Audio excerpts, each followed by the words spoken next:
shade from Krista. Hey guys, it's Krista. Today I'm going to be doing a review for The Heirs.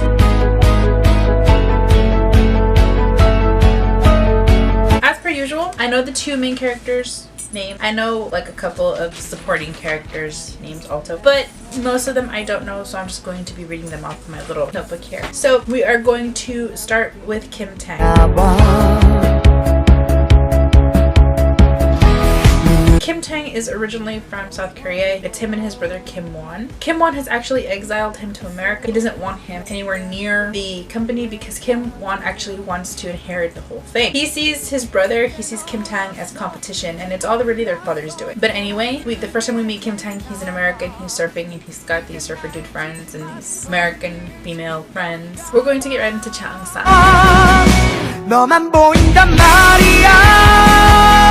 She is one of the people who kind of makes up the Korean working class. Her and her mother. Her mother is a mute housekeeper. And she's kind of tired of living in this working class society. She's done with it. She works really, really hard. She's a high school student, but she's got like 3 or 4 jobs. And she works really, really hard and she really doesn't have much to show for it. So she's kind of done with it. She's kind of tired of it. Next person we're going to get into is Choi Yang-do.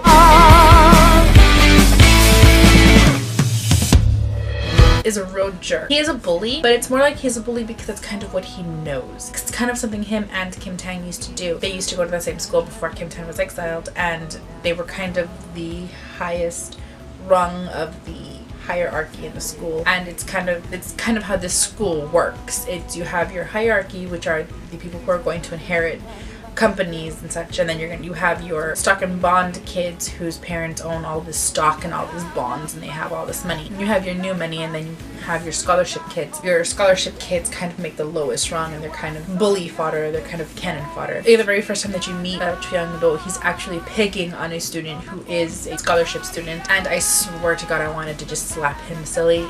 He knows karate, so he would have like flipped me upside down. I wanted to. However, he is one of the characters that kind of grows as the drama goes on. The next character that we're going to get into, Yoon Chang-young.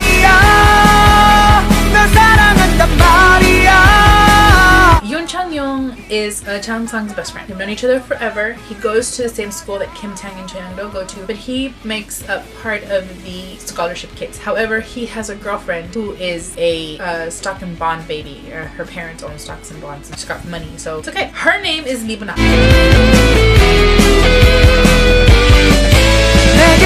When I first met Libuna, I really didn't like her. She was kind of crazy and insane. I really wasn't feeling her character at all. But as the drama progresses, she becomes one of Chang-sang's friends, and somebody that I actually really, really enjoyed watching them grow. And by the end of the drama, Chang-young and Wona make my favorite couple.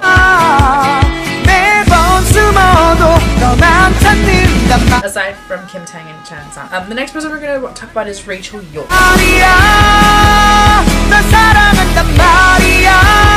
Rachel Yo is spoiled. She's a rich kid. Her mom owns one of these companies that she's going to inherit one day, and she really gets on my nerves. She is Kim Tang's fiance. However, to quote him, he says that he asked her to marry him so that he wouldn't have to marry her later. I don't think they're really in love. I think it's more along the lines of she's gonna have him because he's one of the heirs to these biggest conglomerates, and she is too, so they kind of have to go together. It's kind of like, you know, the head cheerleader and the captain of the football team here. The next person we're going to talk about is Kim Won.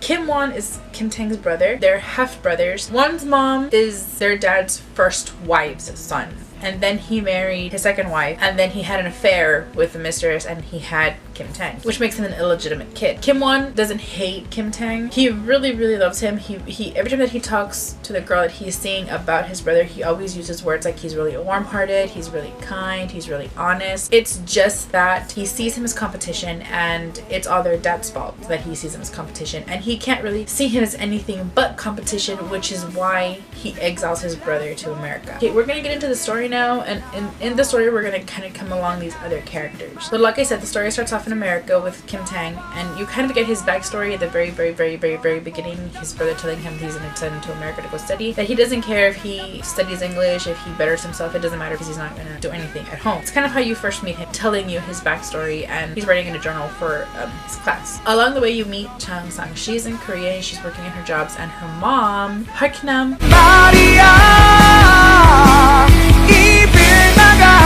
She's mute. She can hear, but she's a mute, and she's a housekeeper. She's kind of been saving all this money. Chang Sang's sister, and she needs money because she's gonna get married and they're gonna furnish the home, and she kind of needs the money. So she says, no, I'm going to take the money to her personally and I'll be back. She says she's gonna come back, but she's not planning on coming back. It turns out that her sister is lying. She steals the money, and Kim Tang kind of sees them arguing. He kind of takes her until he can ship her back. Now at this time, when she's in America, it's kind of very important. It's kind of where you see the relationship start blossoming and stuff. When her sister takes the money, she's trying to get a hold of her friend, and she's having a lot of trouble, but she sent him a message through kind of like something like Facebook, kind of something like social media, but he's not answering. Meanwhile, he's kind of stuck with her. This is kind of when the relationship starts developing. But just as he's starting to like have these feelings for her, she's already making plans to leave. She leaves, and he's kind of stuck here with these little reminders of her. So he makes a decision to go back home. And that's kind of where the story really kind of starts. He goes back to school. He goes back with Cho Young-do, and Cho Young-do and him are bitter enemies. They do not like each other. They cannot stand each other. Chang Sang starts going to school there too, and she makes up the low run. However, Kim Tang is lying about where she has money, about whether she has money or not, because if the other kids find out that she doesn't have money, they're gonna treat her really bad, and he doesn't want that. He kind of goes from being this like surfer dude, caring a little too much and just pretending that he doesn't care, to being Chang Sang's protector. It takes Chang Sang a long time to kind of be okay with the fact that she's in love with somebody of his status. It's not okay with her. Okay, for several reasons. Her mom works for his mom, Han Ki.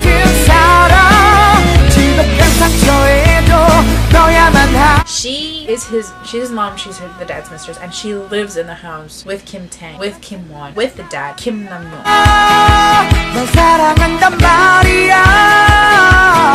He's a jerk. I hate him. There are 3 parents in this drama that I hate. There's always at least one. In this one, there's 3. Kim Nam-yoon is one of them. I hate him so badly. He is so worried about the future of his company. He doesn't really stop to consider his kids' lives and their happiness and what they're gonna go through. He kind of feeds this rivalry between them, and it really angers me. Choi Dong-wook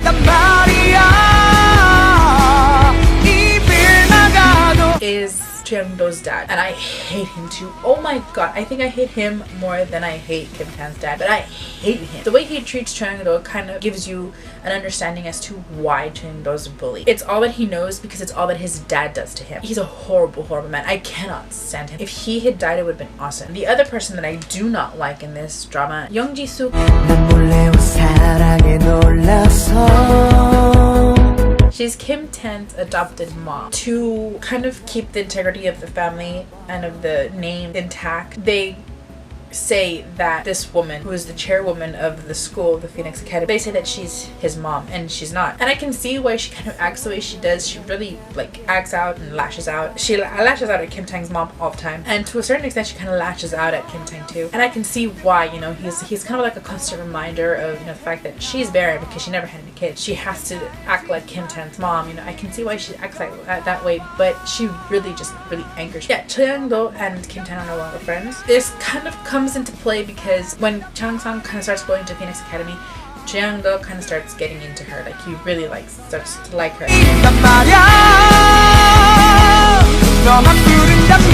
And at first he's just kind of picking on her, you know, like little boys do with little girls when they like them and they don't know what to do. They kind of pick on him and pull their hair and kind of thing like that. It's kind of what he's doing. He is a person that grows a lot during this drama. It's almost like when him and Kim Tang stop being friends, he kind of stays on this path of being a jerk, of being a bully, because like I said, it's all he knows. And when he meets Chang Sang, when he starts liking her and he starts kind of exploring these feelings and expressing them, it's like kind of almost like he kind of realizes that he's not really leading the life he should. He's still a jerk. It's kind of like he kind of turns into this charming bully, kind of like he's bullying for a reason now, like for a purpose. So of course, like, it happens because of her status. People start being not okay with her dating Kim Tang. Mainly it's Kim Tang's dad. He starts taking steps against the relationship, and it gets to a point where she leaves. She isn't okay anymore, and she leaves. She doesn't tell him that she's leaving. She doesn't tell him where she's going. She just kind of leaves. This is kind of where you see Kim Tang spiraling out of control. He goes through a lot of different changes in this drama. He goes from being this like surfer dude, pretends not to care, to being In-sang's protector, and then from there he goes right into being a depressed jerk. It hurts to see him go through that. His brother even says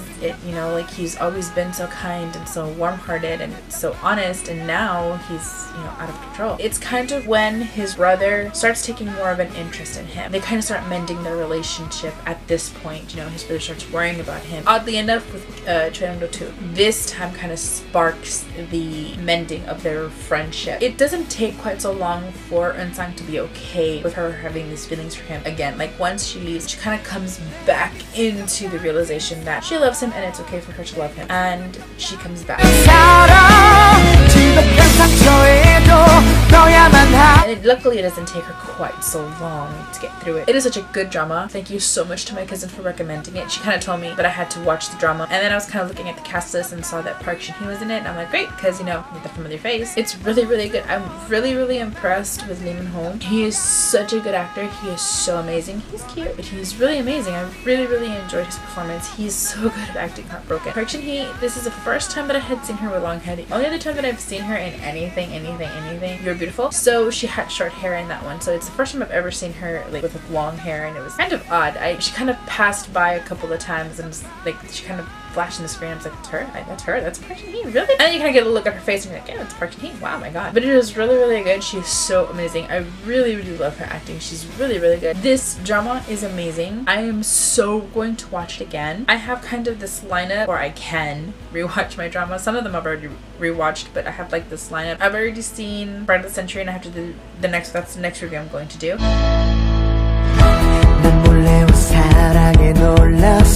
I'm going to do a review on Passionate Goodbye, also known as Rocking on Heaven's Door if you're looking for it.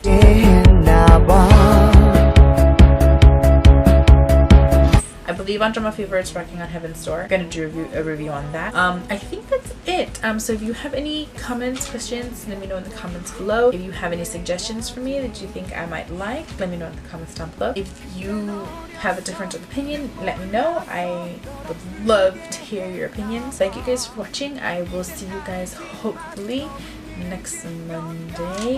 Hopefully, fingers crossed. 안녕. 너만 보인단 말이야.